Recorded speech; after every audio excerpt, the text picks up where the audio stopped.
नमस्कार मित्रांनो, आपण पाहतात विदर्भराज 358।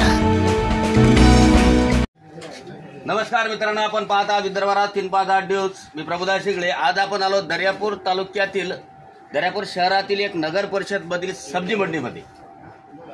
सब्जी मंडी असा एक भाग आहे की जिथं तालुक्यातील प्रत्येक नागरिक हा आपल्या गरजा पुरवण्याकरता भाजीपाला घेण्याकरता येतोय। तेव्हा या भाजी विक्रेत्यांचीच आपण चर्चा करूया की या मतदारसंघाचा अभ्यास काय आहे, या मतदारसंघात कोण निवडून येणार ही या भाजीपाल्यावाल्यांना चांगलंच माहीत असते, म्हणून आपण त्यांच्याशी सहज चर्चा करूया। मित्रा, काय ना तुझं? इकडे पुढे काय ना तुझं नाव काय? काय वाटते तुला कोण होईल आमदार? रमेश बुंदेले होणार। रमेश बुंदेले? रमेश बुंदेलेच का? आता ते रमेश गुंदेले जरा आपले चांगले माणसं आहे, माहिती जरा आहे माणसं। कॅप्टन आहेत, अंकुश वाकपांजर आहे, लवटे आहे, रमेश बुंदेले। दादा काय ना तुझं? आकाश। कोण होईल आमदार? रमेश भाऊ। रमेश भाऊ? रमेश बुंदेले? रमेश बुंदेलेच का? खूप काही वर्षापासून येत आहे ते निवडून, अजून काही सांगता नाही येत डबल। हो का? मग लवटे तर त्याच्याच गावचा आहे। लवटेची हवा आहे, पण रमेश भाऊची खूप जास्त जरा। रमेश भाऊची खूप जास्त हवा आहे। दादा काय ना तुमचं? कोणा गावला असतं? कळाशी। काय वाटतं कोण होईल आमदार?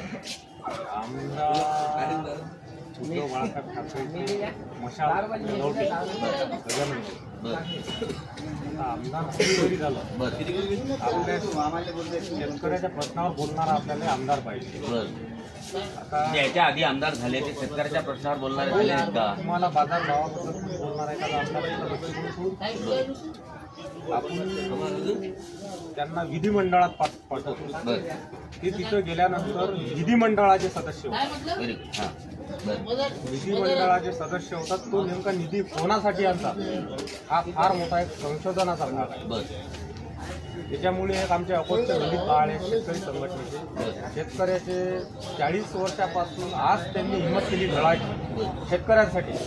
आज दुसऱ्या कोणीही पक्षात असते तर ते 4 वेळा आमदार झाले, पण आज ते उभे आहेत, ते निवडून आले पाहिजेत, बच्चूकडून निवडून आले पाहिजेत। एक नांदेडला गुणवंतराव हंबर्जेकर आहे, ते निवडून आले पाहिजेत। एक राजुरा मतदारसंघात वामनराव चटप नावाचे आमदार आहेत, 3 टर्म आमदार झाले शेतकरी संघटनेचे।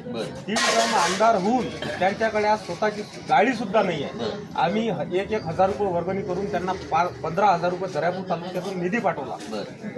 संसदपटू माणूस आहे वामनराव चटप। आपल्याला या पद्धतीचे आमदार सर्वात महत्वाचे, आपल्याला अशा पद्धतीचे आमदार चालू आहे। बरं मला सांगा, वामनराव चटप टीव्ही चालू आहे, शेतकरी संघटनेचे जबरदस्त कार्यकर्ते आहेत, महाराष्ट्राला त्यांची ओळख। या दर्यापूर विधानसभा मतदारसंघात इथं शेतकरी संघटनेचा कोणी उमेदवार आहे का? इथं शेतकरी संघटनेचा उमेदवार नाही आहे, परंतु महापरिवर्तन शक्ती जे आहे म्हणजे ते अरुण भाऊ वानखळे, त्यांना सपोर्ट आहे शेतकरी संघटने। शेतकरी संघटनेचा इथं सपोर्ट आहे। आता अरुण भाऊ वानखळे जे आहेत ते नवखे उमेदवार आहेत, असं तुम्हाला वाटते की नाही?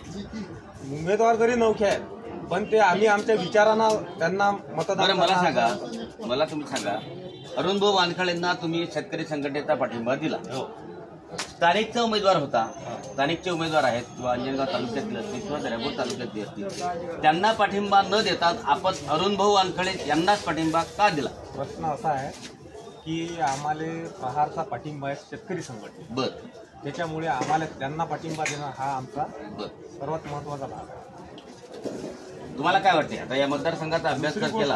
आता एक मला बोलत आहे, पंडित जवाहरलाल नेहरू हे काँग्रेसचे पहिले प्रधानमंत्री, नरेंद्र मोदी हे भारताचे 3 नंबरचे प्रधानमंत्री आहेत, हे एवढं मला माहिती नाही। पंडित जवाहरलाल नेहरू आणि नरेंद्र मोदी, पंडित नेहरू हे होते समाजवादी आणि नरेंद्र मोदी आहे विकासवादी। समाजवाद आणि विकासवाद हे शेवटी शेतकऱ्याचाच विनाश करणारे आहेत। शरद जोशी म्हणत तुम्हाला काही करायची गरज नाही, तुम्ही फक्त शेतकऱ्याला समृद्ध बनवा, देश ऑटोमॅटिक महासत्ता। आपल्या धर्मराज्य परिषदेचे जे अध्यक्ष आहेत अरविंद बाबूजी नरकंडे यांनी या महायुतीला पाठिंबा दिला। काय आता तो त्यांचा वैयक्तिक भाग आहे। आता आमच्या याच्यातले भरपूर नेते निघून गेले, सदाभाऊ खोत झाले, पाशा पटेल झाला. पाशा पटेल हा संघटनेचा माणूस, बरं पण आज भाजपमध्ये आता भाजपच्या बाजूने बोलायला मजबूर आहे. बरं तसेच आपले नळकांडे त्यांची पण गती तशीच आहे. प्रश्न असा आहे, सरकार क्या समस्या सुन जाएंगी, सरकार ही समस्या आहे. आला का तुमच्या लक्षात? सरकारच समस्या आहे माणसाची, त्याच्यामुळे सगळे शेतकऱ्याचे प्रॉब्लेम आहेत. आज पहा तुम्ही, कापूस सोयाबीन आज 3200 रुपये क्विंटल खपून झालं. भाजीपाला तुम्ही भाजीपाला गेला आम्ही मार्केटमध्ये आले. हो हो. काय भाव आहे टमाटर वगैरे? टमाटर आता हे 40 रुपये किलो, असं 50 रुपये किलो हे दर चालू आहे. माझं म्हणणं याच्याबद्दल काहीच नाही. लसण काय भाव आहे? लसण 400 रुपये किलो, पण मला त्याच्यात काही दुःख नाही. 400 रुपये किलो आहे, त्याच्यात माझा काही प्रॉब्लेम नाही. परंतु जो शेतकऱ्यानं विकलेला माल आहे तो काय भाव विकला गेलेला आहे हे महत्वाचं आहे. त्याच्या खिशात किती पैसे जातात, त्याच्या खिशात ज्यावेळेस पैसे जातील त्यावेळेस हे बाजारपेठ संपूर्ण चालेल. आलं का नाही? आलं नाही का तुमच्या लक्षात? तर हे होते दर्यापूर विधानसभा मतदारसंघातील ग्रामीण भागातील कार्यकर्ता.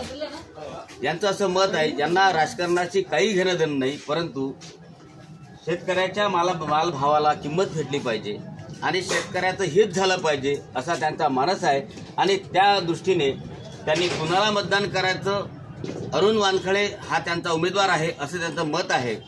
बघूया त्यांच्या प्रयत्नांना किती यश येते. आपण पाहत राहा विदर्भ 3 5 8 न्यूज. मी प्रभुदास शिंदे.